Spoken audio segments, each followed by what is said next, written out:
Hello students, welcome to the PNT coaching classes learn easily and smartly. तो आज हम देखने जा रहे हैं नया कंसेप्ट जिसका नाम है कंपोजिट फंक्शन। चलिए स्टार्ट करते हैं।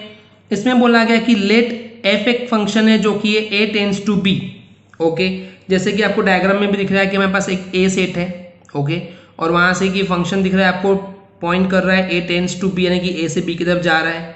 ओके, एंड एक दूसरा फंक्शन है फंक्शन जी जो कि जा रहा है बी से सी की तरफ। तो और एक सेट है यहाँ से, तो हमको दिख रहा है कि जो एक फंक्शन है वो जी है उसका नाम, और वो बी से सी की तरफ जा रहा है, यानी कि बी टेंड्स टू सी है। तो बेसिकली ये दो फंक्शन है, एक फंक्शन एफ है, एक फंक्शन जी है। ओके, तो बोल रहा है कि इफ एक्स बिलोंग कर रहा है ए में, यानी कि ए के अंदर एक एलिमेंट एक्स है। Okay, then function f is defined as f x is equal to y.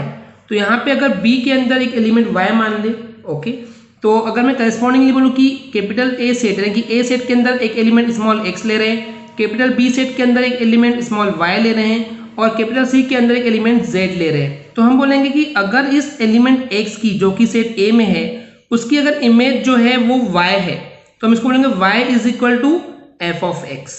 तो हम वही बोला गया कि यहाँ पे जो फंक्शन एफ है वो डिफाइंड है f x is equal to y, और वाई जो है बिलोंग कर रहा है बी में, and y is defined in function g, और यहाँ पे g फंक्शन के लिए y की वैल्यू ले रहे हैं और उसकी इमेज जो है हमको z मिल रही है, तो हम बोलेंगे z is equal to g of y। Okay students, तो वही लिखा हुआ है यहाँ पे, hence z equal to g of y।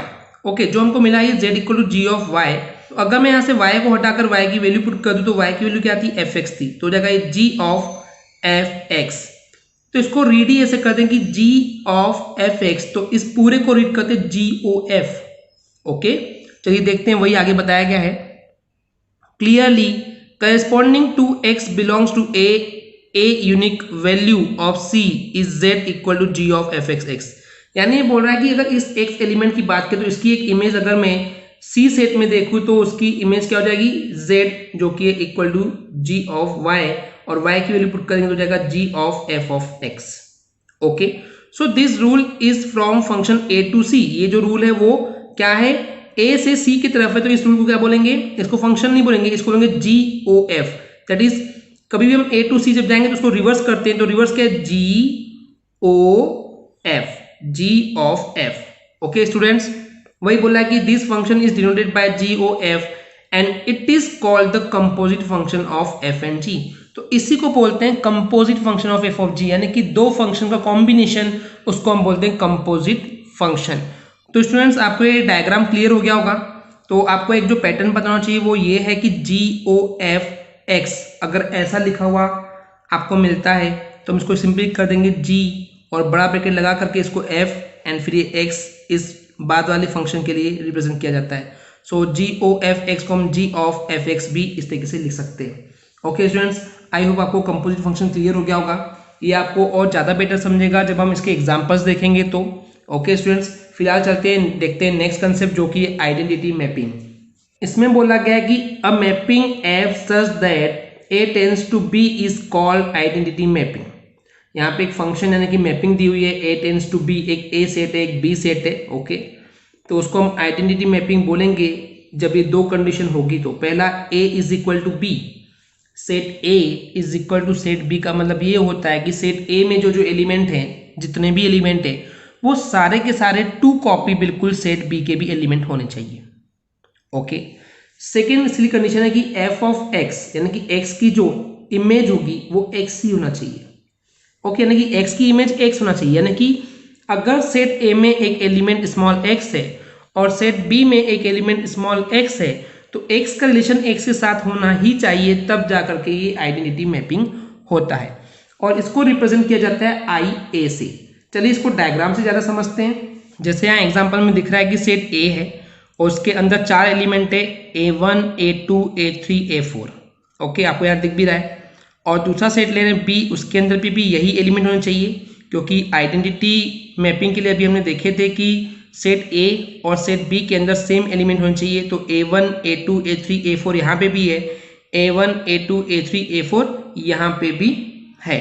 Okay students, तो अब देख रहे हैं कि A1 का रिलेशन A1 के साथ में ही है, यानी कि f x is equal to x, यानी कि f of x is equal to x ही मिल रहा है, यानी कि A1 के लिए A1 मिल रहा है, A2 के लिए A2 मिल रहा है, A3 के लिए A3 मिल रहा है एंड A4 के लिए A4 मिल रहा है। तो इसको हम क्या बोलते हैं? Identity mapping. चलिए देखते हैं नेक्स्ट कंसेप्ट जो कि इनवर्स मैपिंग। इनवर्स मैपिंग क्या होता है? इसमें बोला गया कि if f is such that a tends to b, अगर हमारे पास एक फंक्शन डिफाइंड है जो कि a से b के लिए है, आपको दिख रहा है एक सेट a है एक सेट b है और ये फंक्शन डिफाइंड है y is equal to f x, यानी कि यहाँ बोल सकते हैं कि एक स्मॉल x एलिमेंट था और यहाँ पे एक स्मॉल y एलिमेंट था, तो हम इसको बोल देंगे कि y is equal to f x, यहाँ पे फंक्शन डिफाइंड है। ओके, और ये जो फंक्शन है स्टूडेंट्स वो 1-to-1 होना चाहिए एंड ऑन टू मैपिंग होना चाहिए। हमारी पिछली वीडियो में हमने बताया था कि 1-to-1 क्या होता है एंड ऑन टू क्या है। अगर आपको ये पता नहीं होगा तो आपको पहले वो वीडियो देखनी चाहिए, तभी आपको ये समझेगा स्टूडेंट्स, क्योंकि वही चीज़ें रिपीट नहीं कर सकते, क्योंकि जिन स्टूडेंट्स से हमारी लगातार सीरीज देखते हुए आ रहे हैं उनका हम टाइम वेस्ट नहीं कर सकते। चलिए देखते हैं। तो ये जो फंक्शन है वो 1-to-1 है एंड ऑन टू होगा, तभी उसी केस में वो इन्वर्स हो सकता है। तो ये जो पहली प्री रिक्विजिट रिक्वायरमेंट है वो आपको पता होना चाहिए कि कोई भी मैपिंग इन्वर्स तब हो पाएगी अगर वो 1-to-1 एंड ऑन टू होगा। ओके स्टूडेंट्स, तो आगे बोला गया है अगर ये कंडीशन सेटिस्फाई करता है जो कि 1-to-1 और ऑन टू की कंडीशन है, तो then the mapping f inverse b tends to a, यानी कि अगर f ऐसा है फंक्शन तो f इनवर्स उल्टा हो जाएगा, यानी कि b टू a हो जाएगा। ओके, तो हम क्या बोल देंगे कि f इनवर्स जो है, जो -1 की पावर है उसको इनवर्स पढ़ते हैं, so f inverse is equal to हो जाएगा b tends to a which joins each element b belongs to b to the element a belongs to a, यानी कि b से a को, यानी कि यहाँ पे अगर मैं बोलूँ y और x है तो y एलिमेंट को x से रिवर्स में ज्वाइन करता है। Okay, and whose f image was b is called the inverse mapping। तो इन समरी में यही बोल सकता हूँ स्टूडेंट्स कि अगर आपके पास दो सेट हैं, एक एलिमेंट x है एक y ले रहे हैं, तो ये जो फंक्शन डिफाइंड है ये फंक्शन होता है और अगर इसका रिवर्स लेंगे तो उसको हम f इनवर्स बोल सकते हैं। ओके स्टूडेंट्स, अब सिंपली चलिए इसको एक एग्जांपल के यहाँ रूप में बताया गया है, समझते हैं कि एग्जांपल में बोला गया कि एक फंक्शन है वो डिफाइंड है कि वो i टू i, मतलब कि दो सेट है, सपोज वो इंटीजर्स का ही है, तो उस केस में f x is equal to x square ये लॉ दिया हुआ है। ओके, तो इस केस में अगर मैं x की जगह 3 रख दूंगा तो यहाँ पे 3 का स्क्वायर क्या हो जाएगा 9। ओके, तो यहाँ पे अगर मैं सिंपली क्या कर दूँ -3 रखूँ तो -3 लिखूंगा तो -3 का स्क्वायर भी क्या होगा बेसिकली 9 होगा। ओके स्टूडेंट्स, तो बेसिकली अगर मैं इस लाइन को अगर आइडेंटिफाई करना चाहूँ कि मेरे को एफ इनवर्स निकालना है, ओके मेरे को एफ इनवर्स निकालना है, तो क्या कर दूंगा मैं सिंपली एफ को जब मैं उधर भेजूंगा तो ये 1/f हो जाता है यहाँ पे, तो 1/f नहीं बोलते, वो 1/f क्या होता है एफ इनवर्स होता है। तो हम बोल देंगे कि एफ इनवर्स की जो 9 के लिए वैल्यू मिलने वाली वो क्या होगी, या तो 3 हो सकती है या फिर -3 होगी। ओके स्टूडेंट्स, यानी कि सिंपली आप क्या करेंगे एफ को जब उधर भेज देंगे तो एफ इनवर्स हो जाएगा। ओके, तो यहाँ जगह एफ इनवर्स 9 के लिए 3 भी वैल्यू मिल रही है और -3 मिल रही है, तो हम बोल देंगे कि there is no any integer whose square is 9। तो इसके अलावा कोई इंटीजर है ही नहीं 3 और -3 के अलावा जो कि हमको 9 आंसर दे पाए, तो ये होता है basically inverse mapping. Okay students, I hope आपको क्लियर हो गया होगा। तो चलिए इसके 2-3 एग्जाम्पल देखते हैं जिससे आपको ये सारे कंसेप्ट जो अभी हमने 3 कंसेप्ट देखे, एक था कंपोजिट फंक्शन, एक identity mapping and then inverse mapping, ये सारे के सारे कंसेप्ट आपको क्लियर हो जाएंगे 2-3 एग्जाम्पल से। चलिए देखते हैं। एग्जाम्पल 1 में बोला गया है कि if f x is equal to x square, यानी एक फंक्शन है एफ एक्स वो एक्स स्क्वायर डिफाइंड है, और एक जी एक्स फंक्शन है जो कि x+3 डिफाइंड है, और जो यहाँ पे स्मॉल x है वो एक रियल नंबर को बिलोंग कर रहा है।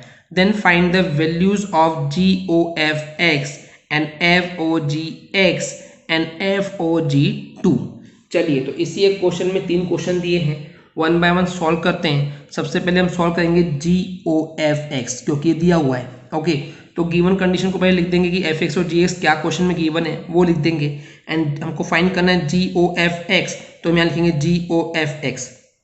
तो जैसे कि अभी हमने डेफिनेशन में देखे थे, g को बाहर रखते हैं, g बड़ा ब्रैकेट लगा देंगे एंड fx कर देंगे। अब देखिए स्टूडेंट्स, आप यहाँ पे देख रहे हैं g तो एज इट इज रहेगा, इस fx की वैल्यू कितनी थी, fx की वैल्यू थी एक्स स्क्वायर, तो इसकी जगह मैं सिंपली हटाकर एक्स स्क्वायर कर दूंगा। तो हमको अब निकालना है gx स्क्वायर, तो g तो यही है, gx डिफाइंड है यानी कि x+3 है वो। ओके, अगर मैं यहाँ पे x की जगह एक्स स्क्वायर रख दूं तो क्या हो जाएगा, ये एक्स स्क्वायर प्लस 3 मिल जाएगा, तो आ जाएगा आंसर एक्स स्क्वायर प्लस 3। तो GOF(x) की वैल्यू मिल जाएगी हमको x square plus 3। I hope students आपको फंक्शन में वैल्यू पुट अप करते आता होगा, अगर नहीं आता है तो हमने प्रीवियस वीडियो में आपको कंसेप्ट बताए थे फंक्शन का, और वैल्यू पुटअप करना भी सिखाए थे, आप चाहें तो वहाँ से सीख सकते हैं। जैसे कि अभी हमने GOF निकाले, चलिए अब देखते हैं FOG के लिए कैसे सॉल्व करते हैं। तो हमको निकालना है अब FOG, तो F बाहर कर देंगे, okay, and G of X हो जाएगा। तो G ऑफ X की वैल्यू कितनी थी, हमारे पास थी G ऑफ X की वैल्यू X प्लस 3, तो सिंपली हम पुट कर देंगे X प्लस 3। अब स्टूडेंट्स क्योंकि Fx डिफाइन क्या था, मैं यहाँ पे आपके लिख देता हूँ कि Fx जो डिफाइन था वो था कुछ x स्क्वायर। ओके स्टूडेंट्स, तो जो Fx फंक्शन है वो x स्क्वायर है, ये क्वेश्चन में दिया हुआ है। तो अब हमको Fx प्लस 3 निकालना है। इसका मतलब जहाँ पे x है वहाँ पे हम x प्लस 3 रख देंगे, तो हो जाएगा Fx plus 3 is equal to x plus 3 का होल स्क्वायर। ओके स्टूडेंट्स, अब यहाँ पे a प्लस बी का होल स्क्वायर आइडेंटिटी लगा देंगे, तो हो जाएगा x स्क्वायर प्लस 3 का स्क्वायर यानी कि 9 एंड 2 इंटू 3 इंटू एक्स यानी कि 6x हो जाएगा। तो ये आपका आंसर आ गया। ओके स्टूडेंट्स, अब हमने FOG x तो निकाल लिए थे, अब हमको बोल रहा है FOG 2 निकालिए। तो आपको सिंपली क्या समझ में आना चाहिए कि जहाँ जहाँ पे x है वहाँ पे हम क्या रख देंगे, 2 रख देंगे। तो हमारे पास FOG x की वैल्यू हमको ये मिल गई थी, तो जहाँ जहाँ x है वहाँ पे 2 रख दीजिए, तो हो जाएगा 2 का square plus 9 plus 6 and 2x की जगह 2, तो 2 का स्क्वायर हो जाएगा 4, 4 प्लस 9 हो जाएगा 13, 13 एंड 6 टू द 12, 13 प्लस 12 हो जाएगा 25। आई होप स्टूडेंट्स आपको क्लियर हो गया होगा। चलिए देखते हैं नेक्स्ट एग्जांपल, एग्जांपल नंबर 2। इसमें बोला गया है कि इफ एक फंक्शन है जो real numbers to real number के सेट को पॉइंट करता है, where fx is equal to 2x plus 1 है, एंड एक फंक्शन g है जो कि r टेंस टू r है, वेयर gx डिफाइंड है is equal to x square minus 2, then prove that g of x is not equal to FOGX, यानी कि आपको यहाँ पे G of X निकालना पड़ेगा जैसे कि अभी हमने आपको दिखाए थे, एंड FOGX निकालना पड़ेगा जैसे अभी हमने आपको सिखाए थे, और दोनों की जो वैल्यू होगी वो इक्वल नहीं आएगी। ओके स्टूडेंट्स, तो आई होप आप ये खुद से एक बार ट्राई कर सकते हैं। अगर आपको कोई डाउट आएगा तो हम डेफिनेटली आपको बताएंगे। जैसे कि अभी हमने आपको GOF एंड FOG निकालना सिखाया, तो बहुत सिंपल लॉजिक है, कुछ नई चीज़ नहीं है, पर ये आपके लिए एक असाइनमेंट रख रहे हैं क्योंकि बहुत ज़्यादा ईजी क्वेश्चन है। चलिए देखते हैं एग्जाम्पल नंबर 3। इसमें बोला गया कि एक फंक्शन है जो कि r टेंस टू r है, और एक फंक्शन g है वो भी r टेंस टू r है। r डिफाइंड एज fx की जो वैल्यू है वो cos x है, एंड gx की वैल्यू जो है वो 3x स्क्वायर है। Then find GOF and FOG, तो हमको निकालना है GOF एंड FOG और ये प्रूव करना है कि ये दोनों इक्वल नहीं होंगे। ये भी पिछले जैसे ही क्वेश्चन है, पर हम ये इसलिए करवा रहे हैं क्योंकि हमको यहाँ पे ट्रिग्नोमेट्रिक क्वालिटीज मिल रही है, दैट इज cos x। तो चलिए थोड़ा सा देखते हैं, हो सकता है आपको ये कॉम्प्लेक्स जाए, इसलिए आपको सॉल्व करके दिखाते हैं। तो गिवन कंडीशन आपको यहाँ पे दिया हुआ है स्टूडेंट्स की fx और gx की जो वैल्यू है वो वही रहेगी। अब हम निकालते हैं GOF, तो GOF x जब निकालेंगे तो g अलग हो जाएगा एंड fx मिल जाएगा। अब यहाँ पे जो fx की वैल्यू है वो cos x थी, तो इसकी जगह सिंपली हम हटाकर क्या कर देंगे, cos x। अब gx जो है वो है 3x स्क्वायर, पर हमको gx नहीं चाहिए, g हमको cos x चाहिए, तो x की जगह cos x रखेंगे तो हो जाएगा 3 cos x का होल स्क्वायर, मतलब कि cos स्क्वायर x हो जाएगा। ओके स्टूडेंट्स, तो हमको मिल जाएगा 3 cos स्क्वायर x, ये हमको मिल गया GOF की वैल्यू। अब हम बात करते हैं FOG की वैल्यू, तो f अलग हो जाएगा एंड g ऑफ x हो जाएगा। तो gx की जो वैल्यू है स्टूडेंट्स वो क्या है, 3x स्क्वायर है, तो हम इसको हटाकर हम क्या कर देंगे 3x स्क्वायर। अब क्या है, हमको fx दिया हुआ है, fx इतना है दैट इज cos x, लेकिन हमको x की जगह क्या रखना है, बेसिकली 3x स्क्वायर रखना है, तो हो जाएगा cos 3x स्क्वायर। ओके, तो ये हमारा हो जाएगा basically answer.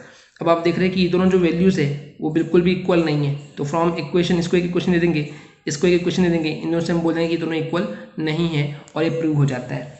I hope students आपको इन एग्जाम्पल से आपको क्लियर हो गया होगा कि FOG एंड GOF जो ये कंपोजिट फंक्शंस है किस तरीके से आइडेंटिफाई किया जाता है।